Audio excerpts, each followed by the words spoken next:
So hello everyone, welcome to Achievers Camp. So आज से हम लोग एक नया सेशन स्टार्ट करने वाले हैं ग्रामर का, जिसमें हम लोग सारे टॉपिक्स के noun, pronoun, adjectives, adverbs, preposition, conjunctions, सारे टॉपिक्स के हम ग्रामर के रूल्स को डिस्कस करेंगे। एंड हम सब जानते हैं कि ग्रामर हमारे लिए इतना मुश्किल क्यों हो जाता है, क्योंकि इतने सारे रूल्स हैं, याद नहीं रहते, कैसे मेमोराइज़ करें। बहुत सारे बच्चे मुझसे क्वेश्चंस पूछते हैं कि मैम कैसे मेमोराइज़ करें, बिल्कुल याद ही नहीं रहता, बहुत सारे क्वेश्चंस गलत हो जा रहे हैं। तो बच्चे, एकदम सिंपल सा लॉजिक है कि प्रीवियस ईयर के सारे क्वेश्चन पेपर को स्टडी करके हम लोगों ने इम्पॉर्टेंट रूल्स को आइडेंटिफाई किया है, और हम लोग सिर्फ ये 100 इम्पॉर्टेंट रूल्स को लर्न करेंगे, प्रॉपरली डिस्कस करेंगे, ताकि वो आपको समझ में आ जाए।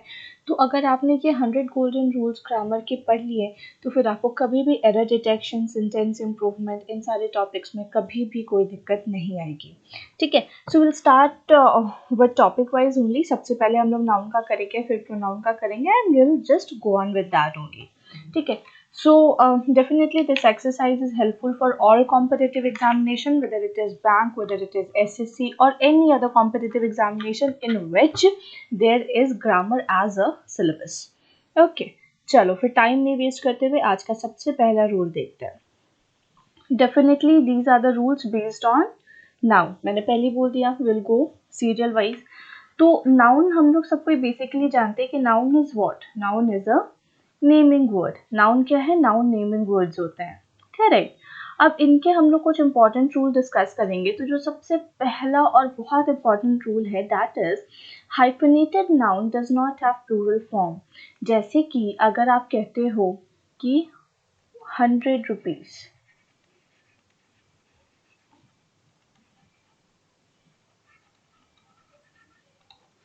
then it is correct, right? But if I say 100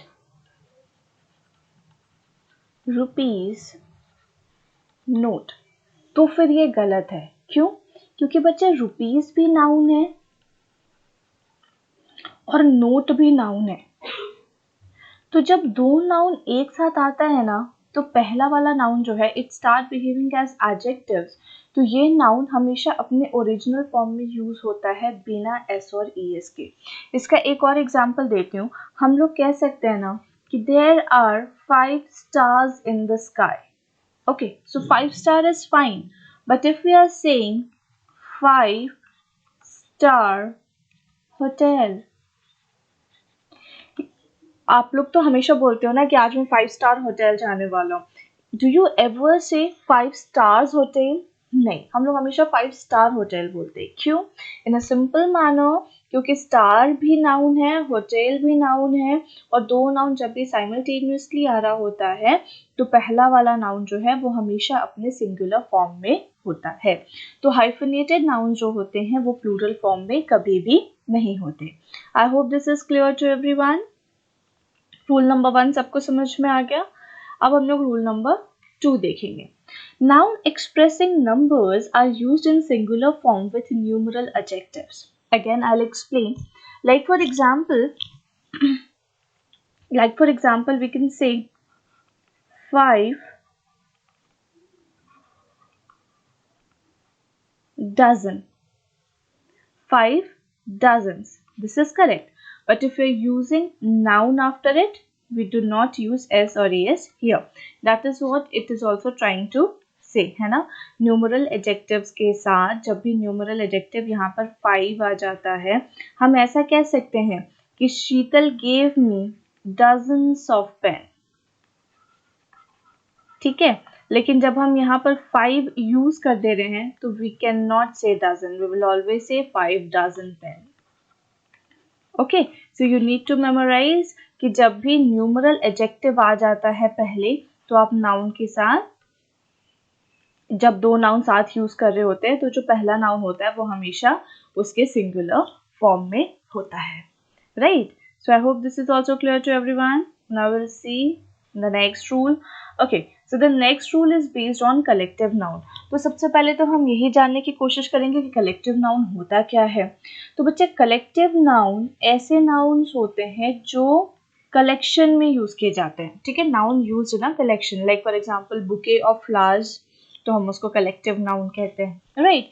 team हो गया, टीम को आप कलेक्टिव नाउन कहते हैं। जूरी हो गया तो जूरी को आप कलेक्टिव नाउन कहते हैं। So these are all collective nouns.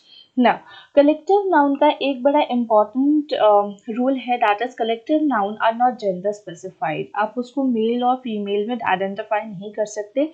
Collective noun में जो भी चीज़ें, जैसे जूरी हम कह रहे हैं तो jury members can either be a male और फीमेल, तो वो कुछ भी हो सकता है, we can not specify it in gender, ठीक है।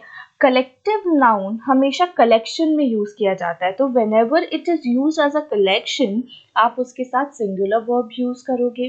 लेकिन जब आप उसी कलेक्टिव नाउन के एक एक पर्सन के बारे में डिस्कशन करने लग जाते हो तो आप उसके साथ प्लूरल वर्ब यूज करोगे, ठीक है। अब प्लूरल वर्ब यूज होगा तो plural adjective, plural pronoun. Singular verb use होगा तो सिंगुलर एडजेक्टिव, सिंगुलर प्रोनाउन। अब कुछ बच्चों को समझ आया होगा, कुछ बच्चों को नहीं समझ में आया होगा, तो विद एग्जांपल अभी हम लोग इसको क्लियर कर लेंगे।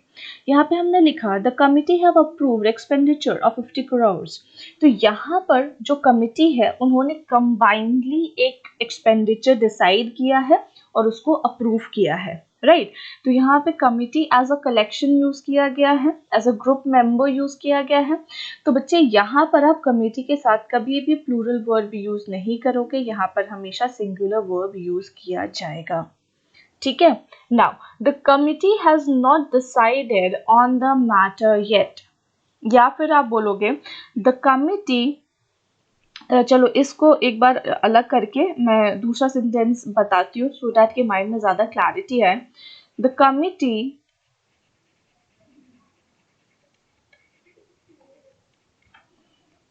has difference in their opinion। तो जो कमिटी में जितने भी मेंबर हैं सारे मेंबर्स का अपना अलग अलग ओपिनियन है जिसकी वजह से डिफरेंस क्रिएट किए जा रहे हैं या डिफरेंस क्रिएट हो रहे हैं, ठीक है। तो जब आप उसी कमिटी के हर एक मेंबर के बारे में बात करने लग जाते हो ना, तो यहाँ पे सिंगुलर वर्ब नहीं आता, फिर यहाँ पर आप प्लूरल वर्ब यूज करते हो। So it is very very important to understand that whenever a collective noun is used as a collection आप उसके साथ सिंगुलर वर्ब यूज करोगे। जब आप उसी कलेक्शन के हर एक मेंबर के बारे में बात करने लग जाओगे तो आप उसके साथ सिंगुलर वर्ब यूज करोगे। So I hope this is also clear to everyone. किसी भी रूल में कोई भी डाउट है बेझिझक कमेंट सेक्शन में आप पूछ सकते हैं, ठीक है। और उसके बाद भी पर्सनली आप मुझसे डिस्कस करना चाहते हैं तो टेलीग्राम चैनल ज्वाइन कर लीजिए, लिंक डिस्क्रिप्शन बॉक्स में है, वहाँ पे we can discuss it. Okay, now we'll move on to rule number 4. If a preposition connects two similar noun, the noun is used in singular form and takes a singular verb. Very easy rule, very simple. I'll make you understand. Village, village सब छोड़ देते हैं। हम लोग सब जानते हैं door to door service. जब हम लोग घर घर के गेट खटखटा के वो लोग सामान बेचने आते हैं ना, तो हम उसको क्या बोलते हैं, they provide door to door service, right. Have you ever said doors to door services? No, we haven't said that, है ना। तो in a simple language जब दोनों सेम नाउन किसी प्रपोजिशन से कनेक्टेड होते हैं, सेम नाउन मतलब डोर है तो डोर ही होना चाहिए, विलेज है तो विलेज ही होना चाहिए, तो दोनों सेम नाउन जब किसी प्रपोजिशन से कनेक्टेड होते हैं तो ये दोनों नाउन जो होते हैं वो अपने सिंगुलर फॉर्म में यूज किए जाएंगे, कभी भी प्लूरल फॉर्म में नहीं आएंगे। These two noun will be used in a singular form and आप इसके साथ हमेशा सिंगुलर वर्ब लगाएंगे, ठीक है। So door to door service है ना, village after village was visited during the last election, ठीक है। विलेजेस आफ्टर विलेजेस भी नहीं होगा and village after village were visited भी नहीं होगा, that is also incorrect to say. तो ये भी सिंगुलर होगा और वर्ब भी हमेशा सिंगुलर होगा। So I hope this is also clear to everyone. Okay, now will see rule number 5.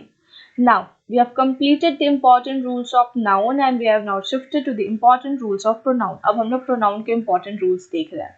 So rule number 5 is when the pronoun each, every, neither, either, anyone, many possessive adjectives are used as subject. These are possessive adjectives actually. So the possessive case should be third person singular, that they may refer to two or more than two objects or person. In a simple language, what it is trying to say is कि each, every, जैसे neither, either, ये सब जो हैं ये दो लोगों को डिफाइन करने के लिए यूज किए जाते हैं. each, every दो से ज्यादा, मतलब each, every जो है एक से ज्यादा लोग को डिफाइन करने के लिए यूज किए जाते हैं. तो ये जो सारे वर्ड्स हैं they are use to define more than one people. ठीक है, दे रेफर टू टू और मोर देन टू ऑब्जेक्ट्स और पर्सन. ठीक है, लेकिन जब भी ये वर्ड्स किसी भी नाउन के पहले यूज किए जाते हैं, यूज अगर कर दिए जाते हैं, तो उसके बाद आने वाला वर्ब भी सिंगुलर होगा, उसके बाद आने वाला प्रोनाउन भी सिंगुलर होगा. हालांकि देखो यहाँ पे दो नाउन है, बॉय है, टीचर है, जो एंड से कनेक्टेड है, तो कायदे से यहाँ पर वर्ब प्लूरल होना चाहिए. लेकिन चूंकि हमने यहाँ पर ईच वर्ड यूज कर दिया है, तो ईच वर्ड यूज करने के कारण आप इसके साथ हमेशा सिंगुलर वर्ब लगाओगे और इसके साथ जो प्रोनाउन आएगा वो प्रोनाउन भी हमेशा सिंगुलर होगा और ये हमेशा थर्ड पर्सन सिंगुलर होगा. ठीक है, this will always be third person singular pronoun. I hope this is clear, है ना. Each boy, each teacher, ठीक है, neither, either, anyone, many, जैसे कि अगर आप कह रहे हो ना, many a student has visited that place. ठीक है, तो मेनी अगर आ गया तो ये जो नाउन होगा वो भी सिंगुलर होगा, जो वर्ब होगा वो भी सिंगुलर होगा. So these are the certain words जिसके साथ noun, these are the certain words जिसके साथ वर्ब हमेशा सिंगुलर आता है. Okay, so I hope this is clear to everyone. Okay, now will see the next rule. Okay, so the next one is very important. हालांकि हम लोग सब ना इसमें बहुत गलती करते हैं. देखो कुछ ऐसे वर्ड्स हैं जैसे separation, excuse, sight, mention, report, pardon, favour. These are the certain words जिसके साथ आप कभी भी पॉजेसिव फॉर्म यूज नहीं करते. देखो तुम्हें एक सिंपल से एग्जांपल देती हूँ जिससे समझ में आएगा कि हम लोग कितना गलत इंग्लिश बोलते हैं. आई टुक हिज फेवर, हम ऐसा बोलते हैं ना. आई नीड योर फेवर, हम ऐसा भी बोलते हैं, but this is actually incorrect to say, क्योंकि फेवर एक ऐसा वर्ड है जिसके साथ आप हिज, योर या फिर हिज, हर, योर, आर, ये सारे वर्ड्स यूज ही नहीं कर सकते. It is incorrect to use these words with them, with these words actually. The separation, his separation was painful to me, तो saying that his separation is actually incorrect. हम separation word के साथ his, your, are ये सब use ही नहीं करते. ठीक है, तो ये सारे गलत हो जाते हैं. तो हम इसके साथ यूज क्या कर सकते हैं, हम इसके साथ हमेशा ऑब्जेक्टिव केस यूज करते हैं. ऑब्जेक्टिव केस का मतलब क्या हो गया, ऑब्जेक्टिव केस का मतलब ये हो गया कि आई का ऑब्जेक्टिव केस होता है मी, वी का होता है अस, यू का यू ही होता है. ठीक है, ही का होता है हिम, शी का होता है हर. ठीक है, इट का होता है इट, एंड दे का होता है them. So these are the objective case, और इन वर्ड्स के साथ आप केवल ऑब्जेक्टिव केस ही यूज कर सकते हैं. आप बोलते हो ना I need your favour, this is actually wrong English. Grammatically this sentence is wrong. So what you need to say, you need to say I need favor of you, or you can say from you. I need a favor from you, or I need a favor of you. Okay, so this is right English, this is grammatically right. In a simple language, यहाँ पे example भी आप देख सकते हो. At his side the robbers fled. This is also incorrect. Side के साथ आप his possessive case use नहीं कर सकते. So it should be at the side of him. Okay, so I hope this is clear to everyone. Now will see rule number 7. Rule number 7 बहुत आसान है. Both एक ऐसा वर्ड है जिसके साथ हमेशा एंड आता है. ठीक है, बोथ के साथ हमेशा एंड आता है, बोथ एंड के साथ पेयर बनाता है और किसी भी कंजंक्शन के साथ पेयर नहीं बनाता. So both you as well as my brother is actually wrong. Both you and my brother are going to attend the party. So error is in option number A, and both should be followed by and, not by as well as. Okay, so I hope this is clear. One more thing here is कि both के साथ बच्चे आप कभी भी negative sentence use नहीं कर सकते. ठीक है, आप यहाँ पे ये भी नहीं कह सकते कि both you and my brother are not going to attend the party. फिर भी ये गलत हो जाएगा. फिर आपने क्या बोलना है, neither you or my brother are going to attend the party. ठीक है, both को अगर आपको नेगेटिव टर्म में यूज करना है तो we have a word that is neither. तो इस वजह से हम वहाँ पे हमेशा neither यूज करते हैं और both के साथ कभी भी no, not, never ये वर्ड्स नहीं आते. Okay, so I hope this is clear. ये तो बहुत आसान था rule number 7. Now will see rule number 8. Will do 10 rules daily and have clarity about it. So rule number 10 is, देखो हम सब जानते हैं कि कुछ आपके रिलेटिव प्रोनाउन होते हैं. कौन कौन से होते हैं भाई? who होता है, whom होता है, which होता है, ठीक है, that होता है. तो ये सब आपके रिलेटिव प्रोनाउन है. who क्या होता है? पर्सन के लिए यूज किया जाता है. whom क्या होता है? पर्सन के लिए यूज किया जाता है. which क्या होता है? आपका animal and non living thing के लिए यूज किया जाता है.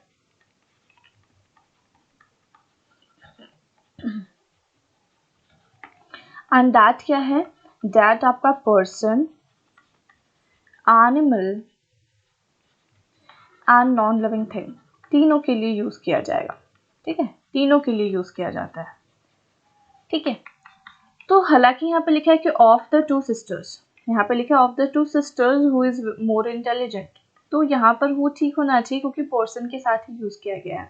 लेकिन बच्चे जब कभी भी हम सिलेक्शन प्रोसेस डिफाइन कर रहे होते हैं, हम कभी भी दो लोगों के बीच में किसी का सिलेक्शन कर रहे होते हैं या कुछ सेलेक्ट कर रहे होते हैं दो या दो से ज़्यादा चीज़ों के बीच में, तो फिर हम वहाँ पर पर्सन के लिए भी विच ही यूज़ करते हैं, वहाँ पर हम हु यूज़ नहीं करते.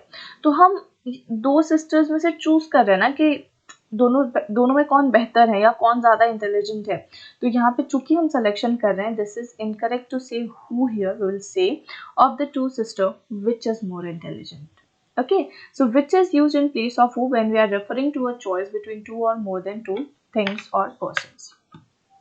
ठीक है, who, whom हमेशा persons के लिए यूज होते हैं, which animal, non living things के लिए यूज होते हैं और that सबके लिए यूज किए जाते हैं. ठीक है, लेकिन अगर सिलेक्शन प्रोसेस डिफाइन करना हो तो आप person के लिए भी which को यूज कर सकते हैं. I hope this is clear. Now we'll see rule number 9. Okay, so rule number 9 says, okay, so rule number 9 says if two antecedents are joined by and then one being a human and other being an animal or non-living thing, relative pronoun that is used. समझाते हो. यहाँ पे देखो दो antecedent है. Antecedent का मतलब क्या होता है? एंटीसीडेंट का मतलब ये होता है कि जो भी रिलेटिव नाउन के पहले आ रहा होता है हम उसको एंटीसीडेंट कहते हैं. ठीक है, या आप बोलते हैं कि वर्ड यूज्ड फॉर प्रोनाउन हम उसको एंटीसीडेंट कहते हैं. ठीक है, अब यहाँ पे देखो हु के पहले क्या आ रहा है? मैन आ रहा है और डॉग आ रहा है. ठीक है, अब हम यहाँ पर हु कैसे यूज करते हैं? क्योंकि हम कैसे यूज कर सकते हैं? क्योंकि हम एनिमल के लिए तो हु यूज करते ही नहीं है, हम तो केवल पर्सन के लिए हु यूज करते हैं. तो what we need to identify कि ऐसा कौन सा रिलेटिव प्रोनाउन है जो पर्सन के लिए भी यूज किया जा सकता है और एनिमल के लिए भी यूज किया जाता है.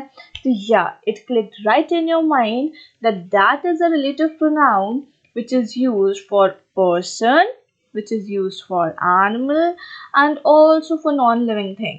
तो अगर मान लो कि पर्सन, एनिमल और नॉन लिविंग थिंग आपस में कनेक्टेड हैं तो वहाँ पर आप हमेशा कौन सा रिलेटिव प्रोनाउन यूज करेंगे? वहाँ पर आप हमेशा that as a relative pronoun use करेंगे.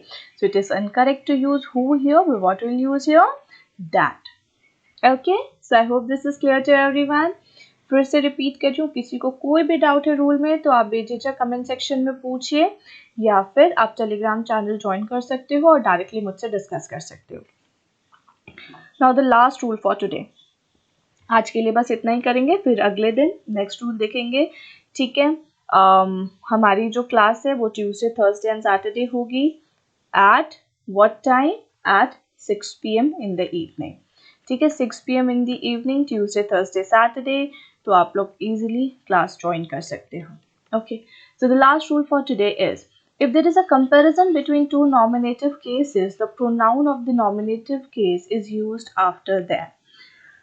सिंपल सा मतलब ये है कि हम कंपैरिजन करते हैं, कंपैरेटिव डिग्री, सुपरलेटिव डिग्री हम सब जानते हैं, राइट। अगर मान लो कंपैरेटिव डिग्री यूज किया जा रहा है, more beautiful than me, as beautiful as me, या फिर आप बोलते हो टॉलर दैन मी, तो जब भी आप दो चीजों के बीच में कंपैरिजन कर रहे हो तो सब्जेक्ट का कंपैरिजन सब्जेक्ट से होगा, ऑब्जेक्ट का कंपैरिजन ऑब्जेक्ट से होगा। एग्जाम्पल लिखकर समझाती हूँ।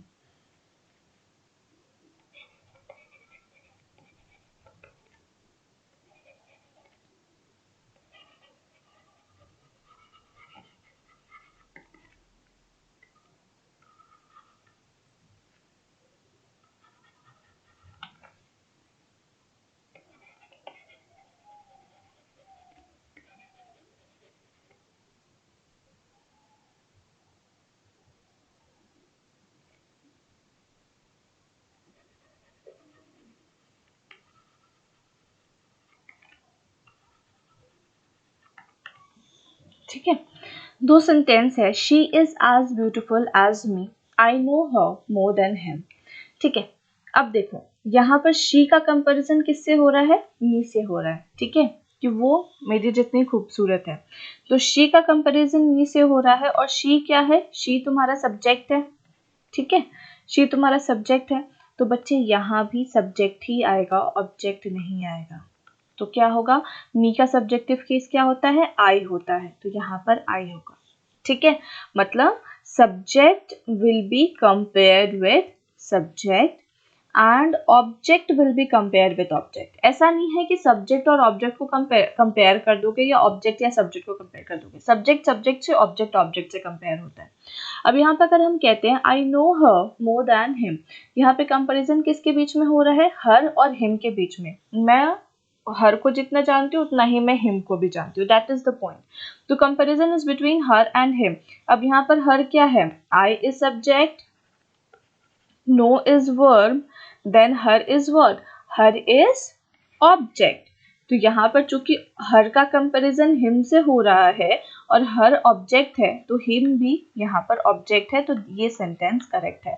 लेकिन यहाँ पर शी सब्जेक्ट है और शी का कंपैरिजन मी से हो रहा था, तो ये गलत था। हमने यहाँ पे क्या करना था? इसको नॉमिनेटिव केस में चेंज करना था, right. So subject is compared with subject and object is compared with object. So I hope all the 10 rules are clear to everyone. Again I'm repeating, किसी को किसी भी रूल में डाउट है तो आप कमेंट सेक्शन में पूछ सकते हैं, या फिर टेलीग्राम चैनल का लिंक डिस्क्रिप्शन बॉक्स में है, आप टेलीग्राम चैनल ज्वाइन कर सकते हो, वहाँ पे आप मुझसे डायरेक्टली बात कर सकते हो।